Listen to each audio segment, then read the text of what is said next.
Sabe, iglesia, que como pueblo que somos del Señor, como oveja de su prado que somos, es muy importante que usted no se deje llevar de lo que el mundo se está dejando llevar. El mundo está ocupado, la lucha por la supervivencia, la concentración excesiva en los bienes materiales, el deseo de superación.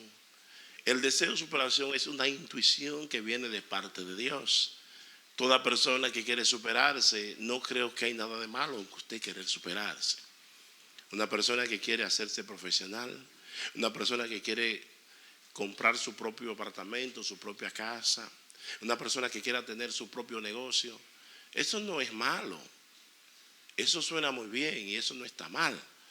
Usted quisiera tener y ser administrador de lo que usted en esta tierra usted puede administrar. Pero la lucha por la supervivencia en estos tiempos se ha convertido en una carrera de loco. Estamos observando que la estructura que estructuran los poderes en diferentes países han ido colapsando, han ido cayendo. Y de cómo muchas leyes a un nivel internacional se han ido violando. Y todas esas cosas, uno observa que nos estamos acercando a un clímax o a un fin. Nos estamos acercando a algo, y cuando una persona se concentra de una forma tan excesiva en los bienes materiales, de algo usted se va a desconcentrar. Porque hay un principio muy claro: usted no puede servir a dos señores. O te concentra en las cosas de acá abajo o te concentra en las cosas celestiales. Cuando usted se concentra excesivamente en las cosas de acá abajo, usted se va a desconcentrar de lo más importante. Lo más importante es lo eterno, no es lo temporario. Pero ¿qué está sucediendo con nosotros los cristianos? ¿Qué está sucediendo con los expositores de estos tiempos modernos? ¿Qué está sucediendo con aquellos pastores que Dios ha señalado para predicar su evangelio, sus buenas nuevas de salvación? Alguien dice que no existe lo que estamos hablando, infierno, que no existe eso. Y yo hago una pregunta, así como Jesús hace ciertas preguntas. Cuando le preguntaron, ¿con qué autoridad tú haces estas cosas? Y él contrarrestaba haciendo otra pregunta. Le preguntaron cuando él purificó el templo, ¿con qué autoridad tú tomas esa prerrogativa y saca a estos cambistas, saca aquellos que están comercializando, haciendo comercio en el templo? ¿Con qué autoridad tú haces esas cosas? Y él le preguntó, les voy a hacer una pregunta: ¿el bautismo de Juan era de los hombres o era de Dios? Jesucristo, imagínense, la ciencia concentrada en un estuche de carne y hueso. La ciencia concentrada en un estuche de carne y hueso. Se le va a pasar una. Dijeron los fariseos, si contestamos que el bautismo es de los hombres, entonces el pueblo nos va a apedrear porque a Juan lo consideran un profeta. Y si decimos que es de Dios, entonces va a decir, ¿por qué no lo reciben? ¿Por qué no lo aceptan? ¿Qué hicieron? A nivel de Callilandia, callaron. Mi pregunta es, si no existe infierno, Javier, entonces ¿a qué vino Cristo a esta tierra? Parece que él vino a un hotel de 5 estrellas, ¿verdad? ¿A qué vino a esta tierra? Si no existe infierno, si no existe Dios, ¿a qué yo vengo a la iglesia? Si no existe eternidad, ¿a qué yo vengo a la iglesia? Si no existen enfermedades, como dicen los escapistas, ¿a qué yo voy al hospital? ¿A qué voy al hospital si no existen enfermedades? ¿Para qué voy a una farmacia a comprar ciertos medicamentos? ¿A qué voy al hospital? ¿A qué voy a la farmacia? Cuando usted le digan ese tipo de necedades, usted le dice, no existe Dios. Está bien, no existe Dios. Entonces, ¿de dónde? Yo no existo, entonces tampoco no existo yo tampoco. Tú dices que yo no existo.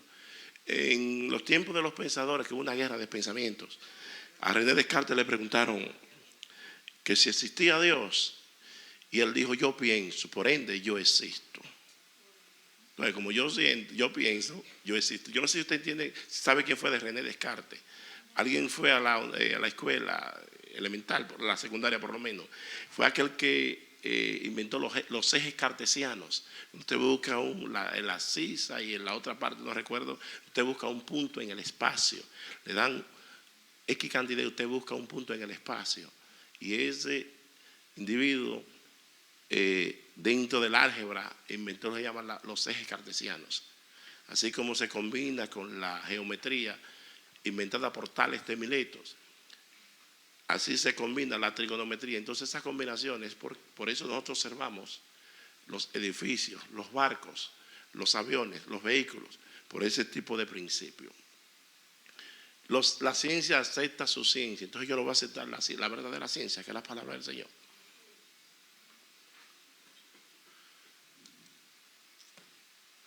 Yo puedo recibir un título aquí en la tierra y puedo haber ido a toda la universidad aquí en la tierra, pero el título de los títulos se llama la salvación de nuestras almas.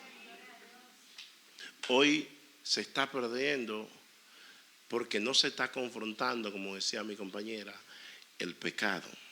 No se está hablando la realidad. Se está entreteniendo en las iglesias y las iglesias no se están tomando con el objetivo que Dios estableció la iglesia. ¿Dónde comenzó la iglesia? La iglesia echó sus raíces en el Calvario, allí en la cruz, y floreció en Pentecostés. Ahí nace la iglesia. Al nacer, ¿cuál fue el objetivo de la iglesia? Predicar que conforme a los dos hombres más grandes, el más grande de todos los profetas, ¿quién fue? Juan el Bautista. Está bien, no te preocupes, tú sabes, está bien. Está chanceado. Juan el Bautista, sí, porque trátemelo suave. Juan el Bautista fue el más grande de todos los profetas y el más grande de todos, Jesús. Lo padre, tú te fuiste un poco más, pero ya. Comenzó Juan diciendo, arrepentíos y convertíos. Jesús comenzó, la primera palabra que dijo cuando comenzó, arrepentíos y convertíos. Si yo no estoy predicando el evangelio de arrepentimiento, yo no estoy predicando el verdadero evangelio. Si yo no estoy predicando el evangelio de conversión, es decir, de cambiar el camino, de hacer lo mal hecho y convertirse e ir en pos de Cristo, seguir a Cristo, hacer lo que Cristo hacía, imitar lo que Cristo hizo, eso se llama convertirse a Jesucristo. Si yo tomo a la iglesia como un club social y lo que estoy es entreteniendo a la gente, yo no estoy predicando la palabra de Dios.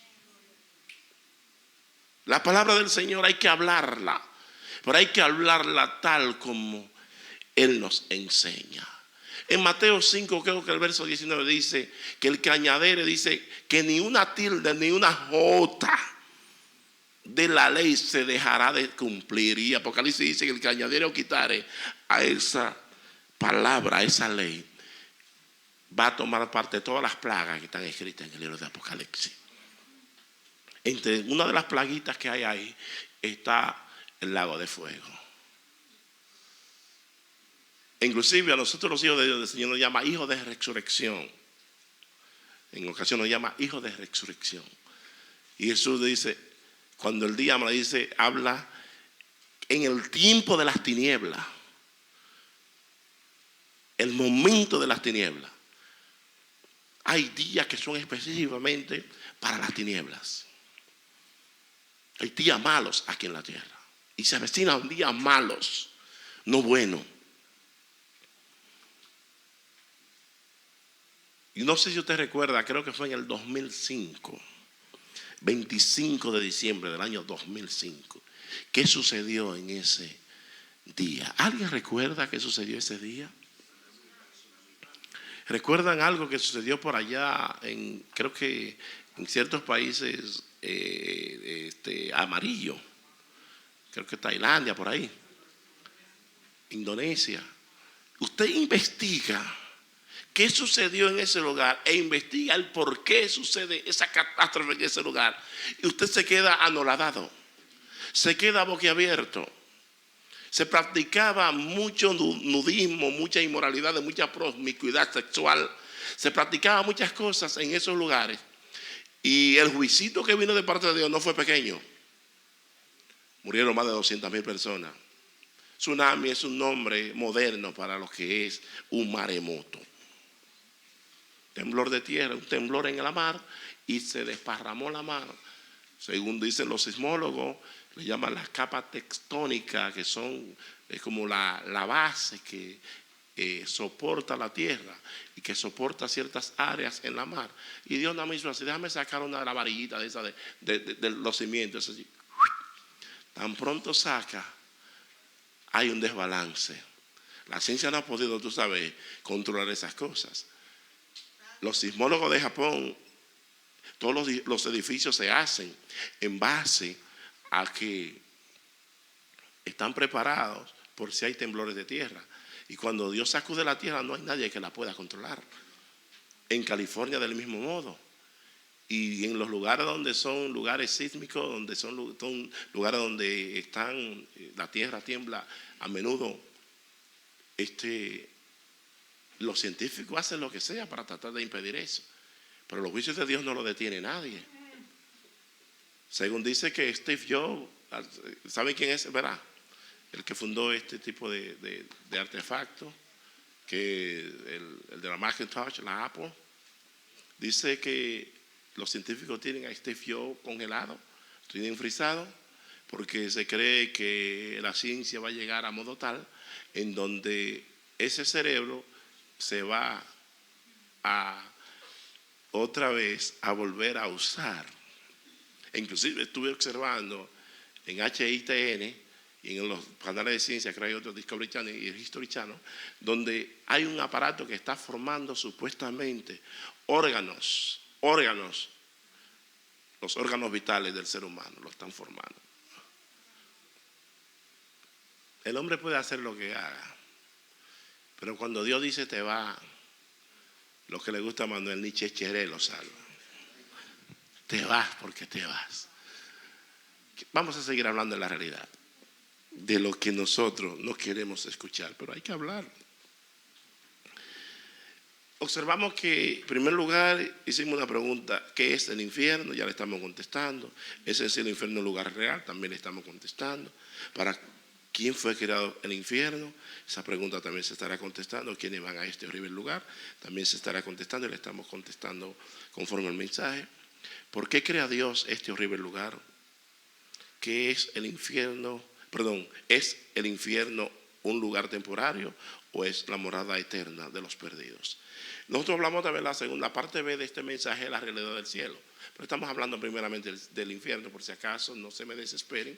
Vamos a hablar conforme a la necesidad y conforme a como el Espíritu Santo esté dándonos. Nosotros nos quedamos el domingo pasado en lo que es la historia, donde en esta historia la tomamos en parte como parábola porque tienen alguna figura donde hay cierta comparación expresada, y la comparación expresada que se extiende ya se convierte en una parábola. Y la parábola viene del griego parabolé, que significa lanzar, y muchas veces se hace cuando usted está en lugares en donde hay muchos enemigos y usted tiene tantos enemigos que usted no puede hablar tan directo, porque si habla muy directo lo van a apedrear y lo van a matar. Muchas veces lo pueden hasta fusilar, y usted habla en parábola para despertar los espíritus de aquellos que están durmiendo, de aquellos que están muertos. Y cuando usted está caminando, ya usted quizás tiene un día de camino, ya usted se ha ido y la persona lo puede entender. Pero fulano me dijo barriga verde, yo no me di cuenta. Ay, si yo me he dado cuenta, yo voy a arrancar la cabeza. Entonces es importante que usted tenga conocimiento de cómo usted va a predicar el evangelio y de cómo usted se deja usar de la persona del Espíritu Santo, usted tiene que tener la capacidad de cómo proyectar la verdad. La verdad en sí, como dije el domingo pasado, al ser verdad muchas veces ofende, porque nosotros estamos habituados a hablar mentira. Estamos habituados a lo que es una copia, a lo que es algo que no es permanente. Observamos que el título de propiedad de la tierra, el título de propiedad de esta tierra, el enemigo tiene una copia, pero el título de propiedad la tiene el Señor en el cielo. Si no, observe allá lo que dice Apocalipsis capítulo 5, que los sellos, cuando usted compra una propiedad hay que sellarla con los sellos legales de la nación o con los sellos legales del dueño de la propiedad. Y los sellos legales de esta tierra lo tiene Dios en los cielos. Y por ello el que pagó el precio es el único que es digno. No sé si tú estás entendiendo. Y eso lo podemos observar en lo que es los asuntos de la remisión y lo que es el asunto de usted comprar ciertas propiedades. Pero no estamos a nivel de abogacía, estamos enseñando lo que enseña la palabra del Señor. Como nosotros nos damos cuenta, si nos observamos el verso 24 en adelante del capítulo 16 del libro de Lucas, Jesús, comenzando en el verso 19, pero quiero que me ponga el 24, Jesús siempre aprovecha la ocasión cuando Él quiere hablarnos algo a nosotros. Observamos la conversación de cómo los fariseos eran avaros, tenían un conocimiento y tenían una persuasión. Su persuasión, su conocimiento, su convencimiento, su pensamiento estaba habituado que el que estaba en buena era porque tenía a Dios. El que estaba en mala no tenía a Dios conforme a ellos. En otra palabra, la riqueza era una respuesta de la gracia de Dios sobre esa persona conforme a los fariseos. La riqueza le estaba dando una respuesta a ellos de que Dios estaba con esa persona. Y esa idea no solamente era una idea farisaica, sino que sigue siendo una idea entre nosotros. Que creemos que una persona, porque tenga mucho dinero, tenga mucha plata, tenga muchos bienes, cree que tiene a Dios y que Dios solamente está con aquellos que tienen dinero. Es una idea avara. La avaricia es algo que usted no puede saciar. Es un deseo desmedida en poseer lo que le pertenece a otro. Es usted amar el dinero. Es usted tratar de una forma sin control de obtener todo lo que esté alrededor suyo. Eso es avaricia. Cuando el Señor le está hablando a los fariseos, no trajo esta parábola por traerla, la de Lázaro. Significa Dios es mi ayuda. Y se ve en esa parábola de que de veras Dios era la ayuda de Lázaro. Y es la ayuda de Lázaro. Recuerde que Lázaro es el nombre latín para Eleazar, que es un nombre hebreo, y el Lázaro, que es un nombre griego. Cuando el Señor toma dos polos opuestos, el antítesis de la riqueza es la pobreza o la miseria. ¿Es Lázaro el modelo de cristiano? ¿Es Lázaro el modelo para un cristiano? ¿Verdad que no? ¿Es Lot el modelo de un cristiano? ¿Verdad que no? Es importante nosotros siempre mantener los principios. Y es importante nosotros entender la ocasión en cada momento de la palabra del Señor. Dios siempre nos va a exigir a nosotros conforme a la capacidad y conforme al momento donde nosotros estemos. Dios no nos va a exigir a nosotros conforme, por ejemplo, usted no se va a vestir con un traje en una playa. Usted no se va a bañar con un traje, usted se va a bañar de una forma decente. En una playa, usted, una mujer, no es verdad que va a andar enseñando a todo el mundo, pero por lo menos un pantalón corto, una blusa normal, algo decente, algo serio, y el mismo el hombre. Te ve conforme a la ocasión. Pero no es verdad que yo voy a ir que trajeado y con una playa. Dije, espérese, el pastor tiene que andar y con cuello clerical todo eso en la mar. Yo no sé si me doy a entender. El pastor es tan santo que tiene que dormir trajeado.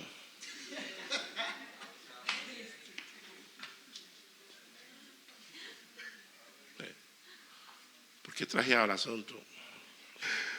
Dice, entonces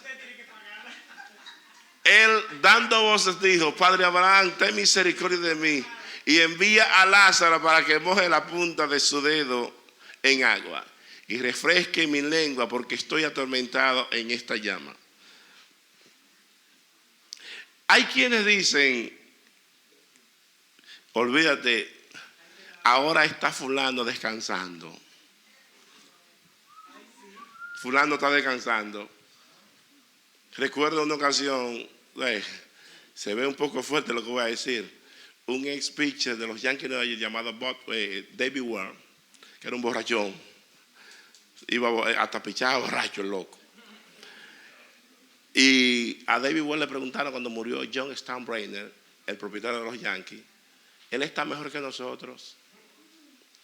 Yo no tengo la capacidad de decir que Steinbrenner se perdió, pero si se fue sin Jesucristo, ¿cómo que le llama? Ya. Si se fue sin Jesucristo, eso es lo que enseña la palabra. Entonces, nada más se queda el nombre de Steinbrenner. Entonces observamos que para muchos Steinbrenner, mucha gloria, los grandes monarcas, los Kennedys, los Jacqueline Onassis, Mohamed Rosa Pahlavi, entre otros, el famoso Shah de Irán, y esos grandes millonarios, grandes monarcas mundiales, esas personas tienen mucha gloria a nivel mundial. Y Jesucristo dice, ya tienen su recompensa, ya tienen su gloria, la de los hombres. Bueno, ¿y qué? ¿Y qué le puede dar el hombre? ¿De qué le vale a uno granjear todos los tesoros de esta tierra si no pierde su alma? ¿De qué le vale a uno tener tantas glorias de hombre si total, después que usted murió, esa gloria de hombre no vale en la eternidad? ¿Se entiende? Entonces es muy importante que usted entienda estas cosas. Cuando usted muere, hay varias partes que usted tiene que entender. El que se perdió va a estar en condenación y en sufrimiento perpetuo, eterno. No hay receso y su juicio cabal, usted va a tener su juicio más claro. Ahí no va a sufrir de este asunto de amnesia, de Alzheimer. Gracias, amnesia es el asunto de Alzheimer. No va a sufrir de pérdida de la memoria, no va a sufrir nada de esas cosas. Usted va a tener la claridad. Ahí la enfermedad ya, ahí nada más va a haber una sola, la del pecado, y el pecado tiene su castigo, la muerte, la separación eterna de Dios. Y el estar separado de Dios significa el estar separado de Dios significa usted estar en tormento. Cuando usted está separado de Dios, usted está en tormento y en sufrimiento. Fuera de Dios no hay paz, fuera de Dios no hay tranquilidad, fuera de Dios no hay sosiego. Todo es malo cuando estamos a espaldas de Dios. O usted no observa que uno de los problemas número uno que la ciencia tiene es tratar de negar la existencia de Dios. Y uno de los problemas número uno que tiene el escéptico, el incrédulo, el ateo, el agnóstico, el que desconoce la verdad, es tratar de negar la existencia de Dios. Ese es uno de los problemas. Muchas veces los muchachos nuestros van a las universidades y en la universidad el profesor coge la clase completa a hablar en contra, haciendo una diécesis en contra de la existencia de Dios. Esa no es la clase. La clase de biología es otra cosa y ellos se concentran solamente en eso. Pero ¿y quién le dice algo? Ellos son los jefes, le queman la materia. Que yo le decía a la hija mía, Dios, no te preocupes, tú esa basura tú le contestas que sí, pero tú sabes que no sirve, tienes que pasarle la materia. Ahora, después que ya tú seas una catedrática, entonces tú puedes ya contradecir.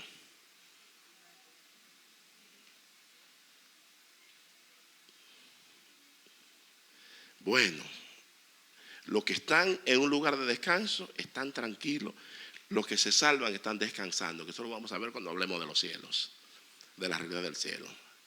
Pero la realidad del infierno es otra. Es otra.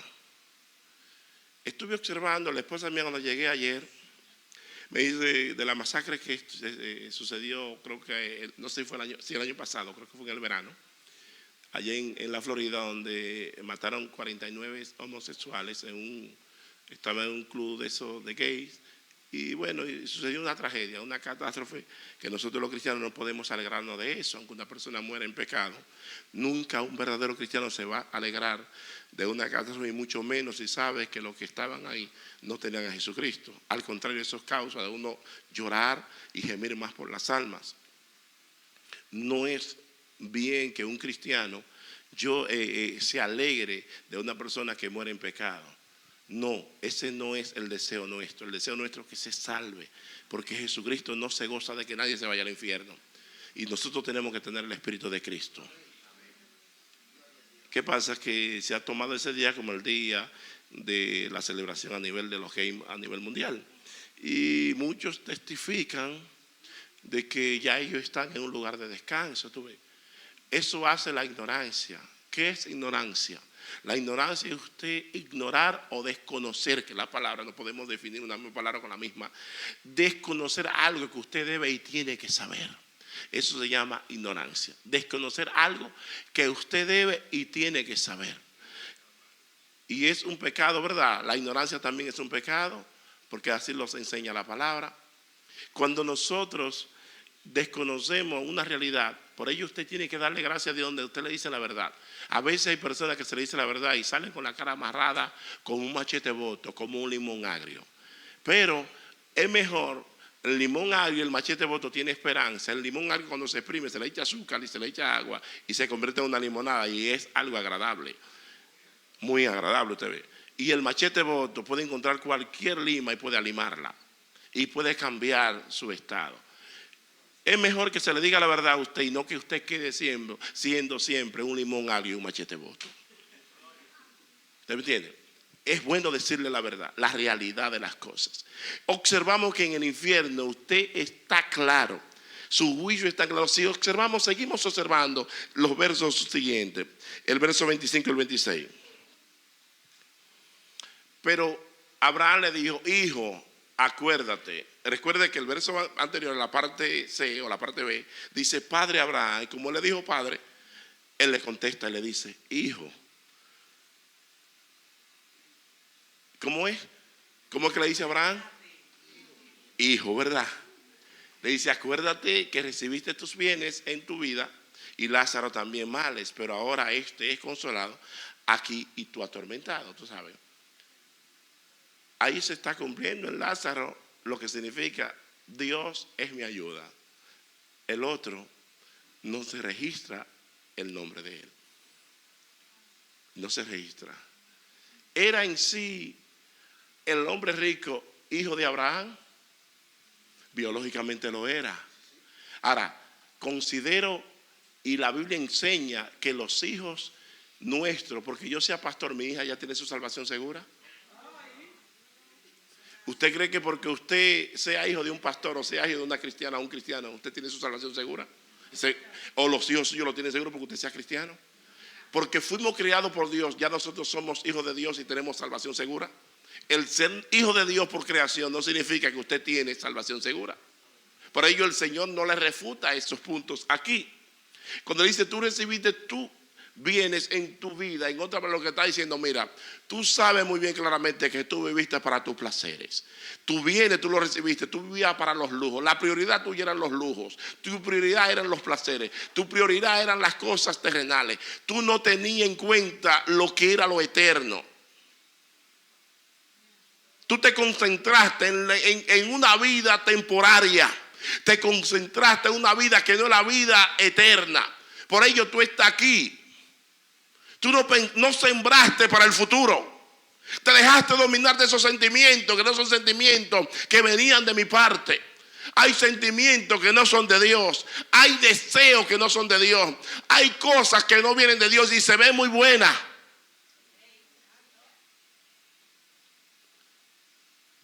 Yo meditaba mientras estaba leyendo anoche antes de acostarme. Leía a Lucas 22. Mientras estaba leyendo, meditaba, leía también Lucas 19, quise leer el 22, de todo lo que Cristo sufrió por nosotros. Y después meditaba de cómo los discípulos, los apóstoles del Señor, sufrieron en esta tierra. Y yo decía, pero ven acá, Señor. Y es como, y no había otra forma.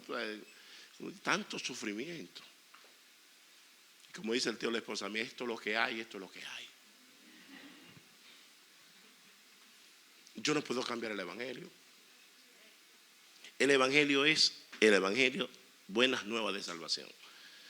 Y de la forma que nosotros mostramos al mundo de que somos hijos de Dios y de que somos diferentes, es nosotros mostrando que cuando nosotros nos hacen las cosas mal, nosotros estamos dispuestos siempre a hacer las cosas bien. A veces usted observa ciertas autoridades que encuentran a alguien que transgrede una ley o muchas veces comete un error de humano y tú ves que ellos se ríen y se mofan y se sienten gozosos porque encontraron a alguien que violó la ley para ellos ponerla en práctica.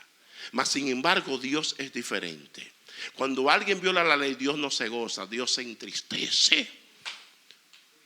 Cuando nosotros observamos que nuestros hijos violan la ley, un buen padre no se goza para castigarlo, al contrario, se entristece porque sabe que tiene que disciplinar a sus hijos. Mas sin embargo el principio diabólico, el sistema diabólico, en vez de llegar y entristecerse, lo que hace es que crea más leyes para que la gente viole más leyes y así colectar mucho más dinero. Esos son principios del mismo diablo. Por eso usted tiene que ajustarse a los principios divinos. Por eso usted tiene que someterse a lo que enseña la palabra y concentrarse cada día más en el Señor. No se deje engañar de un falso evangelio que andan por ahí enseñando que nosotros estamos aquí en esta tierra para gozar. Al contrario, Jesucristo sufrió, los apóstoles sufrieron. ¿Y quiénes somos nosotros? No somos masoquistas, pero sí somos realistas. No somos pesimistas, pero sí somos realistas. No somos positivistas, pero sí somos realistas. Pero una cosa sí sabemos. Tengo por cierto que las aflicciones del tiempo presente no son comparables con la gloria venidera que en nosotros ha de manifestarse. Eso sí tengo seguro. ¿Estoy predicando sufrimiento? No. ¿Estoy predicando asuntos de masoquismo? No. Estoy predicando la realidad. ¿Estoy en contra del que esté en buena? No. No estoy en contra de eso. Pero sí estamos enseñando que hay que poner a Dios en prioridad en todo tiempo. Dios siempre tiene que estar adelante. Estamos detrás de una iglesia que sea próspera en Dios, que sea bendecida en Dios, y que nunca nos olvidemos donde Dios nos sacó. Acuérdate muy bien donde yo te saqué. Acuérdate muy bien donde te sacó el Señor. Acuérdate que cuando tú estabas caminando, cuyos pies tú lo ponías sobre tierra movediza y estaba puesto en una mazmorra. El salmista David en el Salmo 40 dice: acuérdate donde Dios te sacó. Acuérdate que Él puso tus pies sobre peña. Acuérdate que Él puso tus pies en lugares firmes. Tus pasos ahora son firmes. Y eso es muy importante, uno entender esas cosas.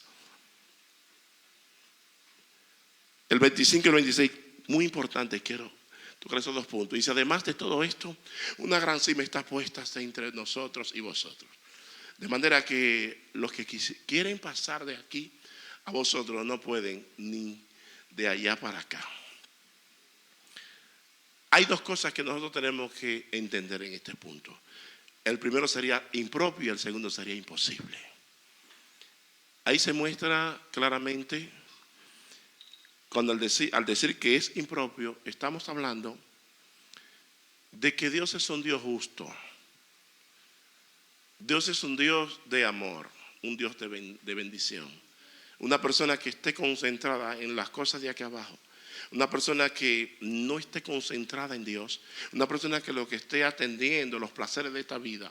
Una persona que no entienda que, por ejemplo, el prójimo forma parte de sí. Que el prójimo hay que darle la mano cuando hay necesidad. O usted cree, no es que yo me he tomado con la autoridad, pero los abusos muchas veces, al tener tanta hambre y tanta sed de justicia, me hacen sentir mal. Al ver por ejemplo, un policía que en vez de ayudar a un ciudadano, lo que hace es que lo desayuda. Al ver, por ejemplo, una persona que porque muchas veces tienen sus papeles y tuvo la suerte de nacer aquí, o hasta algunos llegaron pequeños y son ciudadanos que se han nacionalizado y son militares, son policías, día. Y cuando ve una persona que pasó por ahí, en vez de decirle, no preguntarle nada, simplemente porque vio el color de la piel, dice, dame tus papeles. Inmigración.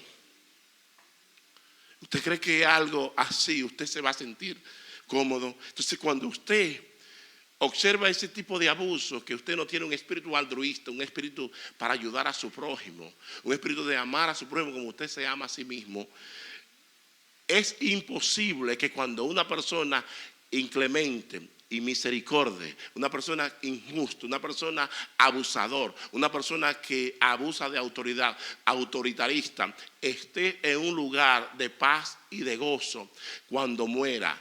Dios es un Dios justo. Dios no es un Dios injusto. El que hace lo malo tiene que recibir el precio de lo que hizo.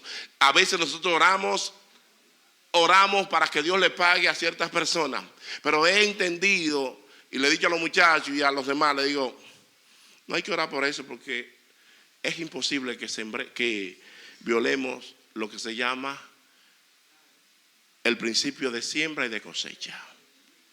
Si tú sembraste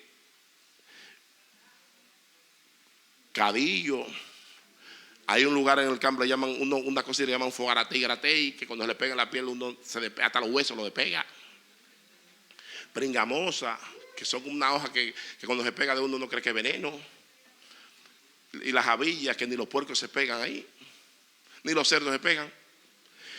No, ahora después de fulano está mal ahora, y lo que sembró fue muchas avillas y mucho gratei, mucho fogaratei y muchos de esas plantas incomestibles, y que lo que hacen daño. Ve fulano, búscale un poquito, llegó visita, ve busca un ramillete de uvas y de manzana para que la ponga de fruta, y unos manguitos tropicales y una naranjita, porque eso es lo que tenemos en el patio. Y cuando uno hace así, observa y dice, pero fulana, pero ahí no hay nada que tú has sembrado así. Ve, búscate unos platanitos, y tú lo que sembraste fue, como te la daba en Karateca, bambú.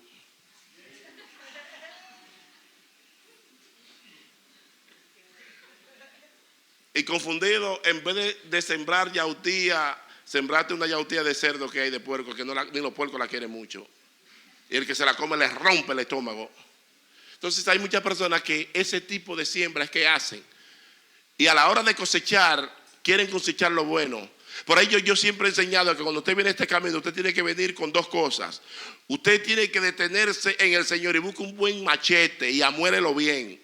Y después, si usted no sabe lo que es un garabato, vaya y busque un palo en forma de L y búsquelo de guayaba, que la guayaba es mucho mejor, porque entonces usted viene con ese palo en forma de L, le llaman en los campos garabatos, y ese machete bien amolado, y venga para que usted, todo lo que usted sembró antes de venir a Cristo, usted comienza a chapearlo. Por de ahí viene el término chapeadora, de chapear,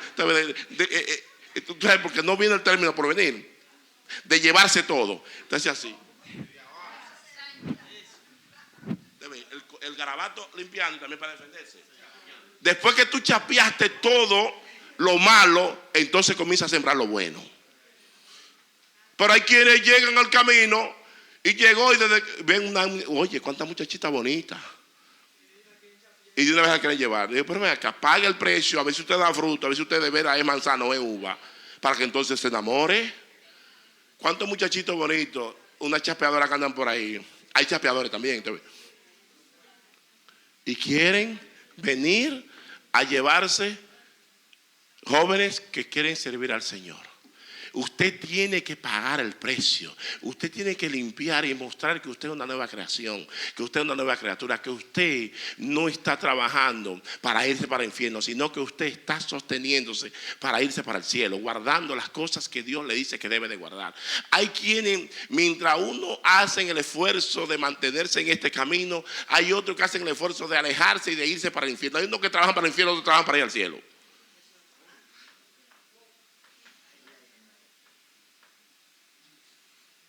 Oye, hay uno que trabaja para irse al infierno, otro que trabaja para ir para el cielo. Y el Señor nunca le dice a uno, ¡ay! No, el Señor te dice, aquí hay dos caminos. Tú eliges, porque yo te doy una libertad. Y como Dios te dio la libertad, Dios te respeta. Lo segundo es imposible cuando esa garganta o ese abismo que existe en el cielo y en el infierno, el que está en el cielo no ve el que está en el infierno, porque el que está en el infierno sí ve al que está en el cielo. No sé si tú me entendiste. Porque Dios no, el que está en el cielo ignora de todas las realidades que hay que hay en el infierno. Pero el que está en el infierno no desconoce ni ignora ninguna realidad de la que está en el cielo, para que el sufrimiento sea doble. Mira lo que tú te perdiste, mira cómo está allá. Y nada más, y observa a Abraham ahí, como los ángeles vienen y le sirven a Lázaro, y Lázaro ahí comiendo mulo de pollo, comiendo unos pavos engrasaditos, oye, no pavo seco, ensalada y todo eso, y el postre, y Lázaro engrasando. Y dice, ¿pero qué es esto? Y el hombre rico ahí lánguido. Y entonces observa cómo le traen esa limonada. Y Lázaro engrasando su limonada. Esa limonada al punto. Y dice Lázaro, dame ahora uno de maracuyá, que quiero uno ahora. Y usted cree que el maracuyá es de chinola. Dámelo de chinola ahora. Y dice Lázaro, antes de irme a acostar, búscame dámelo de tamarindo para que me dé un sueñito para descansar. Y el hombre abajo observando todo.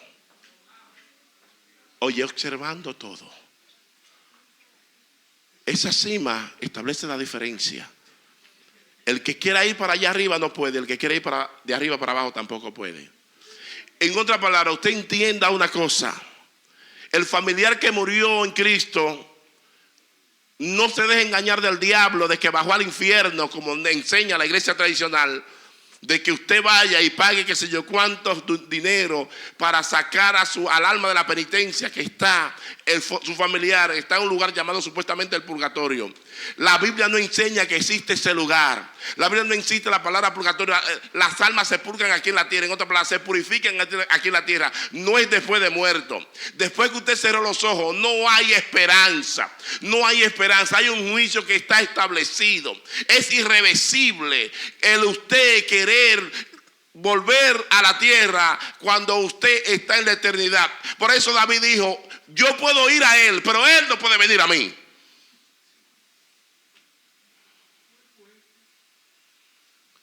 No se deje engañar. Vamos a echar que yo cuánto rezo por fulano de tal. Después que fulano se fue, olvídense de eso. No pierda su tiempo. El enemigo les quiere traer muchísimos puntos que usted cree que usted va a conseguirlo. Pero esos puntos, el único que puede hacer lo que quiere es Dios. Pero Dios, en su palabra, Él deja todo escrito y no cambia nada de lo que en su palabra está escrito. He tenido experiencia, o he visto experiencia, debo decir, de hermano que Dios le ha permitido ir al infierno. Y cuando el Señor le muestra, recuerdo a una hermana que le mostró el infierno de tantas personas que se le enseña. Y él veía cuando una persona le clamaba a Jesús. Al principio de yo convertirme, el hermano Gigi mencionaba ese testimonio de cómo le clamaba a Jesús para que lo sacara de ese lugar. Y dice el varón, predicando en su estilo peculiar, que Jesús lloraba como un niño y decía, yo no puedo, porque mi Padre ha puesto en su sola potestad, y yo no puedo violar lo que está establecido en la palabra del Señor. Y llorando decía el Señor, yo no puedo. No desperdiciemos nuestro tiempo. La realidad de las cosas, aunque yo ignore, aunque yo no crea, el yo no creer no significa que no existe. Cuando se descubrió el continente americano, un 12 de ¿qué? De enero del año 1492. 12 de octubre, perdón. Famoso 1492.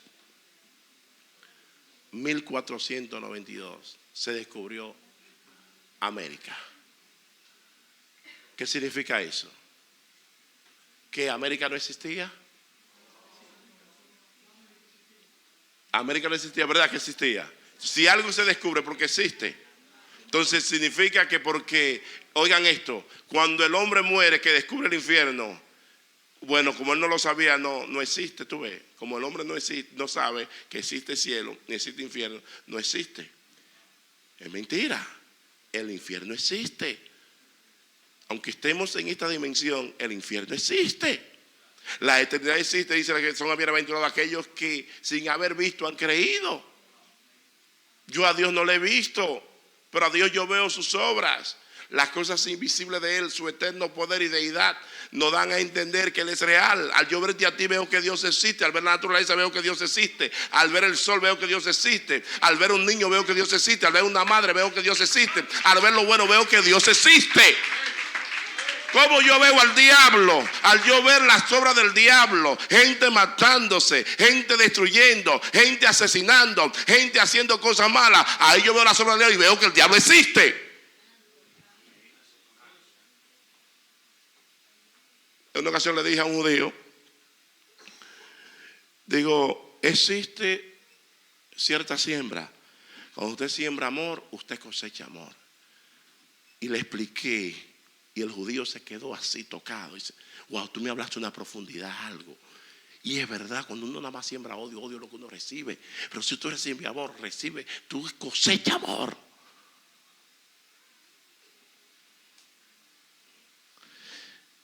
Observamos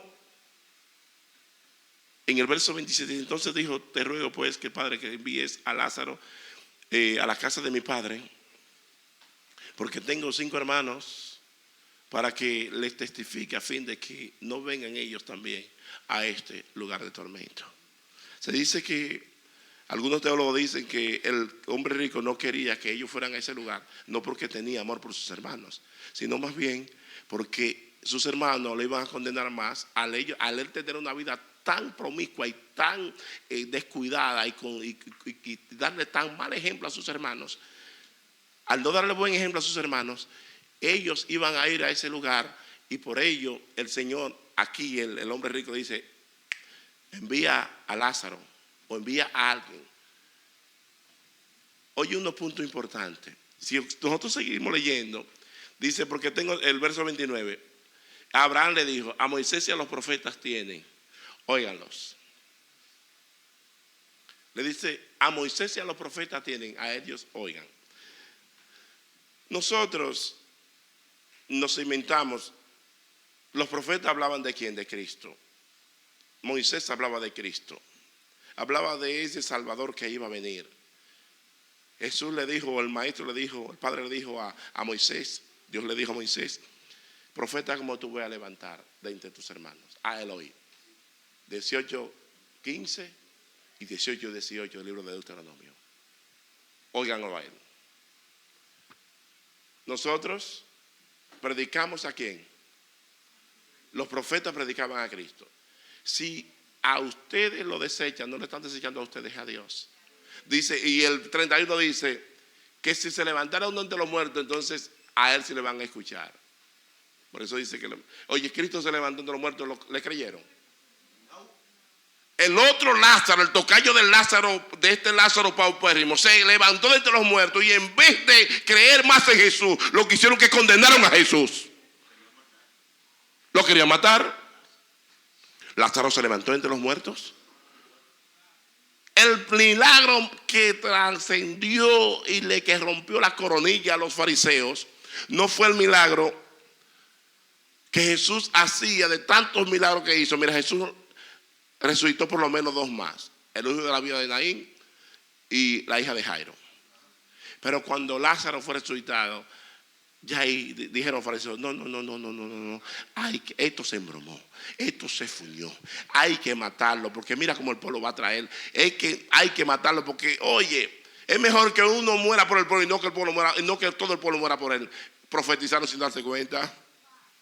sin darse cuenta, dice el escritor que porque era el sumo sacerdote habló esa verdad tan grande de parte de Dios. ¿Se levantó Jesús de entre los muertos y han creído? Se levantó Jesús de entre los muertos y dio testimonio en ese entonces. Y se han levantado muchísimas teorías de que Jesucristo supuestamente se levantó porque la tumba estaba frisada y él le dio tanto frío y se levantó. ¿Usted sabe lo que es esa vagamundería?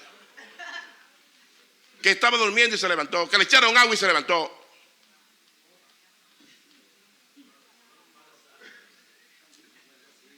No podemos, la realidad es la realidad. Entonces, este hombre quiso predicar el espiritismo desde el infierno. Nosotros tenemos la responsabilidad de hablarle a los vivos ahora. Porque el que está en la verdad, nosotros estamos en la verdad, pero hay una verdad que es inevitable. El que muere está en la verdad. Porque no hay más chance. El que muere sabe lo que ha desechado. Y el que muere en Cristo sabe lo que ha recibido y está obteniendo el galardón por la cual él estuvo sufriendo y esperando en esta tierra. ¿Usted cree que a las carnes no le gustan los placeres de la vida? El que dice que no habla mentira. A las carnes le gusta eso. A las carnes le gusta el asunto del pachangueo. A las carnes le gusta eso. Pero la paga del pecado es muerte, mi hermano. Y el ocuparse de la carne es muerte. Y aunque usted quiera agradar a Dios, no puede cuando usted se ocupa de la carne. Observamos que, como decía anteriormente, que el pensamiento primario en esta parábola nos enseña de que nosotros somos dueños de nuestras acciones, de que nosotros somos responsables de nuestra mayordomía. Recuerden que hablaba que hay 5 grupos de parábolas. Entre ellas, en este grupo está la parábola de lo que es, en este grupo, lo que es mayordomía y lo que es vida cristiana. Hay parábolas que son de sabiduría o insensatez. Que en esta parábola de sabiduría e insensatez, que con esto voy a terminar, había un rico, un hombre, como tantas conversaciones usted escucha en estos días. Usted escucha muchas conversaciones de personas que están trabajando para su futuro, que están trabajando para su retiro y quieren retirarse. ¿Hay algo de malo usted trabajar para su retiro? Diciendo los programas que hay del gobierno, los programas que tienen ciertas compañías privadas, ellos se preocupan por esos programas. E inclusive no tengo nada de malo en contra de aquel que tiene su seguro de vida, por si acaso parte de esta tierra, que su familia no se quede en la calle. Tampoco está mal eso. Pero lo más importante no es que usted tenga un seguro de vida por si usted parte de esta tierra. No es que usted tenga un retiro, el Y2K me parece, el retiro para retirarte o un retiro internamente en lo que es una compañía. Y yo trabajo en una compañía que si hubiera estado hasta ahora, quizás, si no hubieran cerrado, hasta ahora mismo tuviera algunos $250,000 de retiro, no mínimo. Porque ese era el retiro que tenía esa compañía. Pero lo más importante no es que usted tenga la cantidad de dinero que usted quiera tener. Lo más importante es que usted tiene que concentrarse en el retiro celestial. Porque es el único seguro que el hombre, el único seguro de vida que es el mismo asegurado que cosecha ese seguro, es el seguro que Cristo te presenta. Los seguros de vida te presentan y quien lo cosecha o quien lo disfruta son los que quedan atrás. Mas sin embargo, en este seguro él va adelante y tú vas detrás. Dijo el hombre, la heredad de un hombre rico habría producido mucho. Y dice, eso dijo Jesús. Vino la conversación porque había una disyuntiva, había un problema entre dos hermanos que quería, como Jesucristo era un líder comunitario, era un líder de la sociedad, querían que él le ayudara a resolver un problema, que su hermano no le quería dar la parte que le correspondía a su otro hermano. Y le dice al Señor, mira, mi hermano no me quiere dar esto, no me quiere dar lo otro. Y dice el Señor, yo he venido aquí hasta el asunto de que dividir tierra, eso no es mi trabajo. Yo no vino aquí a hacer eso. Jesucristo no era fácil. Jesucristo no, nosotros que estamos con mucha ñoñería, pero Jesucristo no le temblaba el pulso para contestarle candela a la gente. Jesucristo era fuerte. Y le dice, como él siempre aprovecha la ocasión, dice, la heredad de un hombre rico había producido mucho. Había producido tanto que en ese entonces no existían los bancos. Y como no existía el papel moneda como existe ahora, estaban circulando, pero no existía como existe ahora. Y la cantidad de bienes de la persona se guardaba en almacenes. Y hacían ciertos trueques. Y al guardarse en almacenes, este hombre rico tuvo que ensanchar los graneros, en otras palabras los almacenes, que eran los bancos, porque no cabía, era demasiado. Y comenzó este hombre de una forma burlona y sarcástica y observó lo que tenía y dijo, bueno, mucho. Le dijo, Alma, miró para adentro y dijo, Alma, ¿cómo tú estás, Alma? Bien, observa lo que tú tienes. Y se ríe, sí, mucho. Y dice, mira todos los bienes que tiene.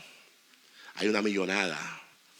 Tengo carros, tengo aviones, tengo barcos, tengo cruceros.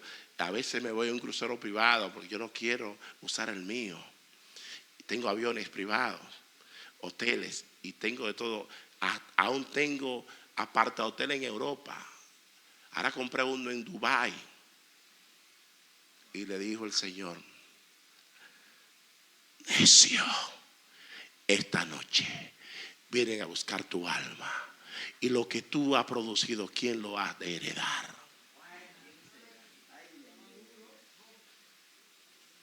Señores, vamos a seguir hablando del infiernito porque hasta conviene. Hasta conviene porque el asuntico no se concentra demasiado. Que el carro nuevo, que el iPad nuevo, que el que está concentrado en casa, tú nada más se concentra en casa. El que en carro. El que está en asuntos cibernéticos, cuando usted esté en moda, es en moda. Cada quien en su equipo y en su lugar.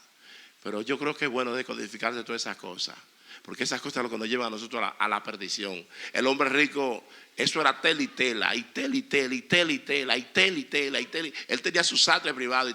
Él más tenía 2 diseñadores. Hasta la corbata la hacían privada para él. Todo.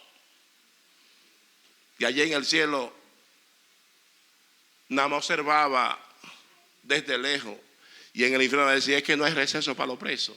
Y Abraham le dijo, aquí no hay receso para los presos, ¿no? Aquí hay receso, pero en el infierno, realmente tira para abajo, no hay receso, ¿no? Aquí abajo en el infierno no hay receso. ¿Dónde está el infierno? Con esto termino. ¿Dónde está el infierno?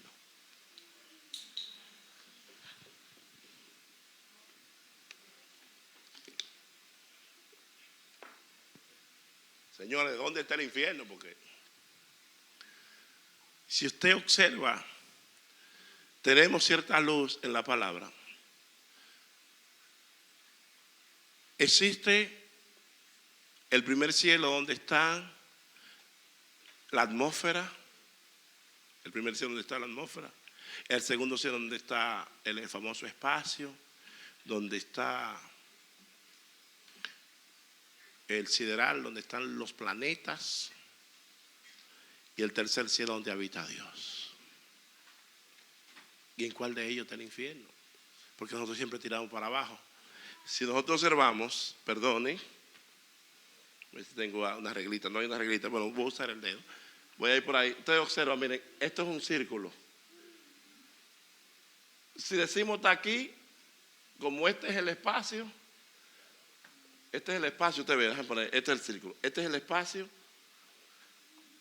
Si decimos está aquí, es redondo, usted ve. Entonces el infierno siempre tiramos para abajo, porque cuando tiramos para arriba, estamos tirando para el tercer cielo. En esta parte donde está la tierra, en la atmósfera donde se respira, entonces los aires cambian y donde está entonces esta parte, donde está la otra parte donde están los demás planetas, que ahí no hay atmósfera, la otra parte donde está el cielo. Entonces, en este lugar así, están las regiones celestes de maldad.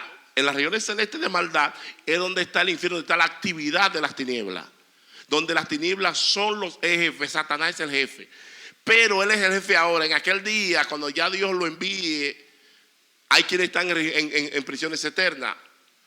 El que está en el infierno está en oscuridad, que lo vamos a ver más adelante también cuando estemos trazando estos puntos. Entonces, en este punto es que está el infierno. El infierno está en donde se llama las regiones celestes de maldad. Ahí están los infiernos, que es una parte donde está en la antesala antes de entrar a los cielos. Recuerde lo que le sucedió a uno llamado Daniel. ¿Qué le pasó a Daniel? Daniel estaba orando por una bendición. Cuando estaba orando por una bendición, dice la palabra que desde el primer día que él se dispuso en su corazón, fue dada la orden en el cielo para que esa bendición llegara a la mano de Daniel. ¿Qué pasa? Que Gabriel venía con la bendición. Cuando usted viene con la mano ocupada, usted no puede defenderse, porque si se defiende, se le va a caer lo que lleva. ¿Qué tuvo que hacer Gabriel? Él tenía que pasar por donde están los demonios. Al tener que pasar por donde están los demonios y pasar por donde las regiones de maldad, es decir, no pasó por el centro del infierno, pero tenía que pasar aunque sea por la orilla de él. Él tuvo que llamar: ayúdenme que no puedo cruzar. Pero ¿quién movía esa ayuda? Por eso es importante que la iglesia ore. Porque cuando tú oras, el Señor envía a su gente, a los ángeles. El que no ora, aquí hay jóvenes que necesitan casarse. Ore, que Dios le va a dar su esposo. Ore. Aquí hay una joven que necesita casarse. Ore. Aquí hay un joven que necesita casarse. Ore. Porque la bendición ya está dada en el cielo, pero usted queda con los brazos cruzados. No hay nada para usted, porque él le está impidiendo al diablo que usted se case, para que usted sea un jamón o una jamoneta. Póngase de pie, iglesia.